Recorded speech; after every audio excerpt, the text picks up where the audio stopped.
Bismillahirrahmanirrahim. In our previous lectures, we talked about social process theories and sociological theories, social structure theories. We talked about labeling theory, we talked about social control theory, we talked about broken window theory, we talked about Robert K. Martin's theories and other social disorganization theory and other theories of crime causation. Now we are entering into psychological explanations of crime. Psychological theories of crime. They started with Charles Goring. Charles Goring from 1870 to 1919. He wrote a book and its book name was The English Convict. ठीक है, किताब का नाम था The English Convict. उस किताब में इसने लिखा कि इसने 3000 इंग्लिश प्रिजनर्स को स्टडी किया. इससे पहले रिमेंबर इटालियन स्कूल वाले जो थे Cesare Lombroso, he also studied 4,000 to 5,000 prisoners, Italian prisoners. और उसने कहा कि प्रिजनर्स की बायोलॉजी डिफरेंट होती है नॉन प्रिजनर्स से. चार्ल्स गोरिंग की फाइंडिंग्स को छोड़ दी. He studied 3,000 English prisoners and he found little difference in the physical characteristics of criminals and non criminals. He found little difference between the physical characteristics of criminals and non criminals. मतलब ये Lombroso को रद्द कर रहा है. However he uncovered a significant relationship between crime and a condition he referred to as defective intelligence.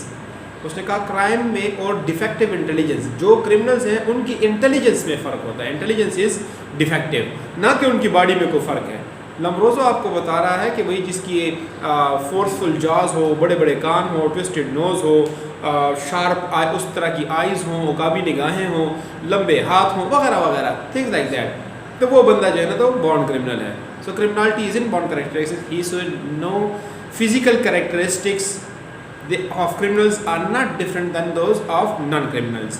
बल्कि मसला क्या है, he found that the criminals they have defective intelligence. Non-criminals की intelligence defective नहीं बल्कि criminal की एक condition है and he referred to as defective intelligence. Now from this another school of thought in crime causation appeared and इसको हम psychological explanations कहते हैं, psychological theories of crime causation कहते हैं. Now psychological theories of crime causations they can be clubbed into 3 different types. इनके further 3 different types हैं. एक है साइकोडायनामिक थ्योरीज या साइकोएनालिटिकल थ्योरीज भी उसे कहते हैं. दूसरे बिहेवियरल थ्योरीज हैं और तीसरा जो क्लास है उसको हम कहते हैं personality theories of crime causation. ठीक है, psychodynamic theories, behavioural theories and personality theories of crime causation. ठीक है. Now what's common to all these explanations, all these psychological explanations are at least 5 factors. 5 factors ऐसे हैं जो कि इन सब में कॉमन है. 5 factors elements they are commonly present in psychological explanation of delinquency and crime causation. कौन कौन से हैं? 1. Number 1, criminals and delinquents they do not or they cannot differentiate right from wrong. Criminals and delinquents they do not or cannot differentiate right from wrong. सही और गलत में फ़र्क नहीं कर सकते या नहीं करते. उनके लिए गलत भी सही है और सही भी सही है. ठीक है, या फ़र्क करते नहीं या फ़र्क कर नहीं सकते. 1. Second common element is that psychological abnormalities they are caused by a number of factors including detrimental behavioral conditioning, diseased mind and learning from toxic environment. ये 3 चीज़ें हैं इसमें कि जो abnormalities है psychological abnormalities वो कहाँ से आती हैं. They are affected by a number or caused by a number of factors. वो factors कौन कौन से हो सकते हैं? आपकी abnormal या detrimental behavioral conditioning हुई है, behavior आपकी brought up इस तरीके से हुई है जो कि delinquent behavior है. Let's say आपकी जो conditioning होगी behavior की वो detrimental है to you and to the society. Secondly, you have some kind of issues in your mind, diseased mind. ठीक है, माइंड में कोई इशू है, बाइपोलर है, साइको वगैरह इस तरह की जो चीज़ें माइंड के अंदर कुछ मसले हैं. And thirdly learning from toxic environment. आप जिस इन्वायरमेंट में रह रहे हैं that environment is toxic and it has condition you, it has socialise you in a certain way, let's say in delinquent way. Thirdly, offenders they have disorder or abnormal personalities. Offenders they have disorder or abnormal personalities. ये एक चीज़ है कि उनकी personality disorder या abnormal personality है, normal लोगों की तरह नहीं होते बल्कि abnormal होते हैं. Fourthly, some offenders they cannot control themselves. खुद पे कंट्रोल नहीं होता. वो इड डिज़ायर्स हो गई या कुछ और डिज़ायर्स हो गई, कुछ भी हो गई, बस जो चीज़ वो चाहते हैं उसको कंट्रोल नहीं कर पाते फिर खुद को. चाहे गुस्सा हो, कोई जज्बात हो, कंट्रोल का मतलब यहाँ पे हम जज्बात और डिज़ायर्स को ले आएंगे, उसको कंट्रोल नहीं कर पाते. And lastly personality develops during childhood which affects behaviour during adulthood. आपकी जो पर्सनालिटी है वो चाइल्डहुड में डेवलप होती है और एडल्टहुड के अंदर ये चीज़ आपकी चलती रहती है। ठीक है, चाइल्डहुड में जो पर्सनालिटी बनी एडल्टहुड में वो रिफ्लेक्ट होगी। Now with these 5 common elements let's talk about psychodynamic theory first. ठीक है, psychoanalytical theory of personality which focuses on personality behaviour in childhood. इनका फोकस बिहेवियर, पर्सनालिटी और चाइल्डहुड पे होता है। It was basically presented by this explanation. They are presented by Sigmund Freud and Carl Jung. इन्होंने इसको मशहूर किया। From 1856 to 1939, people thought that behavior is biologically fixed. ये चीज़ थी कि behavior जो इंसान का that is biologically fixed. They Sigmund Freud came forward and he said biologically fixed नहीं है बल्कि कुछ और है। He said that there are 2 basic human needs which are present at birth. कौन कौन सी है बेसिक ह्यूमन नीड्स जो प्रेजेंट एट बर्थ होती हैं? That is need for sexual and emotional bonding, जिसको ही टर्मड लाइफ इंस्टिंक्ट और Eros, that is god of love, and another one is the second one is aggressive drive और death instinct और Thanatos, that is the god of death. These 2 opposing forces, that is life force and death force. ठीक है, life force and death force, या life instinct and death instinct, या Eros and Thanatos, they are present at birth, and these opposing forces they operate on unconscious level and create inner tension between the individual. ठीक है, study के दिन ना inner tension पैदा की। उससे होता क्या है? Freud believed that individual's personality have 3 basic components that strongly affect one's behavior. 3 components से उसकी personality फिर बनती है। एक का नाम id है, which is stands for Latin it. The second one is ego, which stands for I, and the third one is superego, which stands for beyond I, beyond self, above the ego. ठीक है, ये 3 components हैं जो कि इंसान की personality shape करते हैं। Id is primal selfish drives and desires in the personality. All persons are born with the basic desire for self gratification with no regard for others. Infants, they were considered by Freud to be perfect example of the predominance of the id.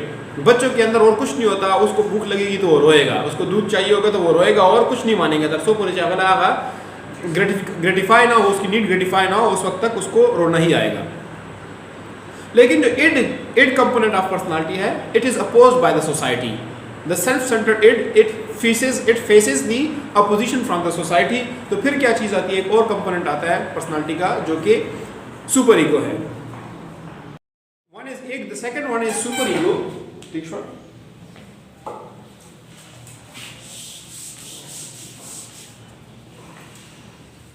super ego and then ego.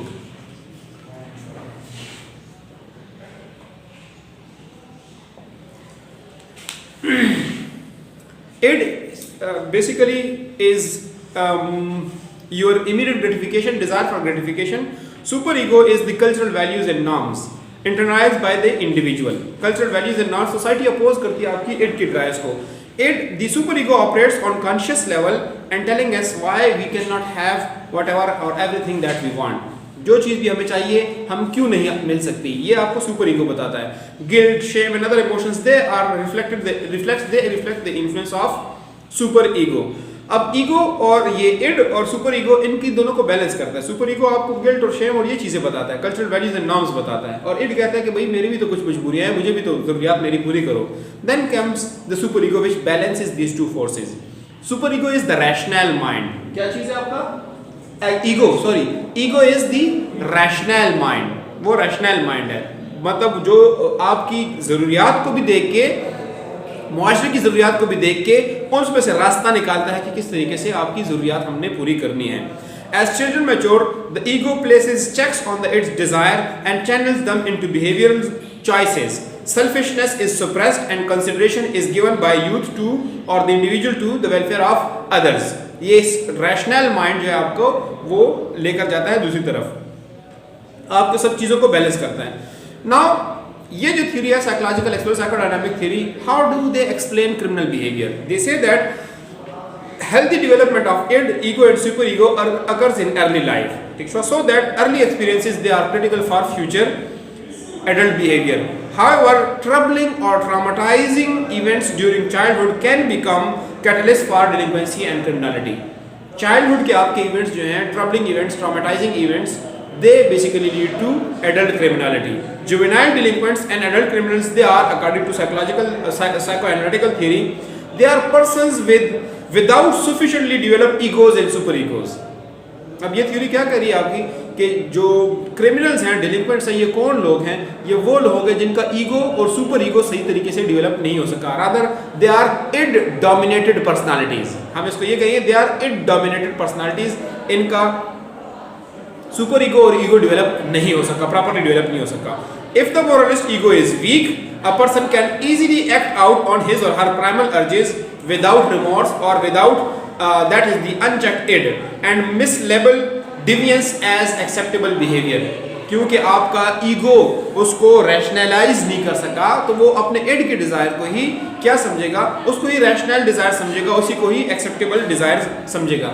When people without super ego act out on these urges, their behavior is socially unacceptable.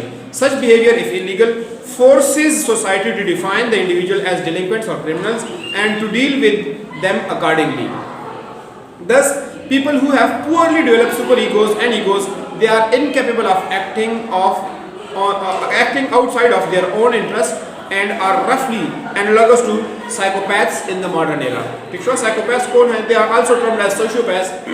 They are deemed to be unable to empathize with other people's feelings or well-beings. जिन लोगों को हम psychopaths कहते हैं, sociopaths कहते हैं, ये वो लोग होते हैं जो एम्पैथी उनमें होती नहीं है। एम्पैथी क्यों नहीं होती? क्योंकि उनका ईगो, उनका सुपर ईगो सही तरीके से डेवलप नहीं हो सका। सो इन शॉर्ट, साइकोएनालिटिकल एक्सप्लेनेशन या साइकोडायनामिक एक्सप्लेनेशन सिगमंड फ्राइड की, वो आपको कहती है कि चाइल्डहुड एक्सपीरियंसेस बहुत इंपॉर्टेंट हैं। चाइल्डहुड में अगर पर्सनालिटी के ये तीन कंपोनेंट सही डेवलप ना हो सके, देखिए remember, id is present at birth, super ego और ईगो ये बाद में डेवलप होते हैं। सुपर ईगो अगर वीक है, ईगो अगर वीक है, तो इंसान में एम्पैथी कम होगी, उसमें रैशनैलिटी कम होगी और फिर वो क्राइम और डिलिक्वेंसी उसमें खुद को इन्वॉल्व कर लेगा। ऐसे अशखास, ऐसे क्रिमिनल जो साइकोपैथ्स हैं, सोशियोपैथ्स हैं, वो सिगमंड फ्राइड की थ्योरी के मुताबिक वो लोग हैं जिनका सुपर ईगो और ईगो सही तरीके से डेवलप नहीं हो सका। अक्सर वो साइको क्रिमिनल्स जो होते हैं, साइको क्रिमिनल्स, वो एक खास किस्म का क्राइम है, बार बार करते हैं, ठीक है, और बहुत ही वायलेंट क्राइम होता है और उनको लगता ही नहीं है कि मैं कोई क्राइम कर रहा हूँ, गलत काम कर रहा हूँ। Why? Because they have, according to Sigmund Freud, they have weak super egos, they are weak egos. उनका ईगो वीक है, उनका सुपर ईगो वीक है, सही तरीके से डेवलप नहीं हो सका। और क्यों डेवलप नहीं हो सका?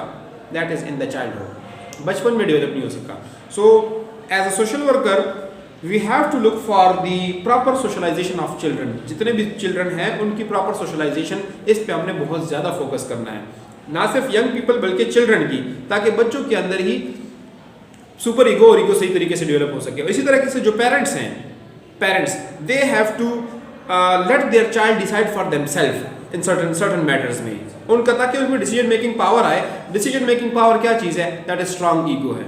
इकबाल की खुदी है, खुदी क्या चीज़ है? डिसीजन मेकिंग पावर है और कैरेक्टर है, ये सारी चीज़ें हैं। ये तब डेवलप होंगी जब आप सुपर ईगो और इड को बैलेंस करना सीख लेंगे। और अगर नहीं, सब कुछ पेरेंट्स नहीं करना है, उन्होंने करना है, तो अपना सुपर ईगो सही तरीके से शायद डेवलप ना हो, वीक ईगो हो, and then that individual intelligence in this or that particular kind of activity, and if that activity is illegal है, तो वो फिर क्या होगा? क्राइम होगा और क्रिमिनल जस्टिस सिस्टम के साथ उसकी बार बार अटैचमेंट आएगी। ठीक, तो इस हवाले से कोई क्वेश्चन हो वी कैन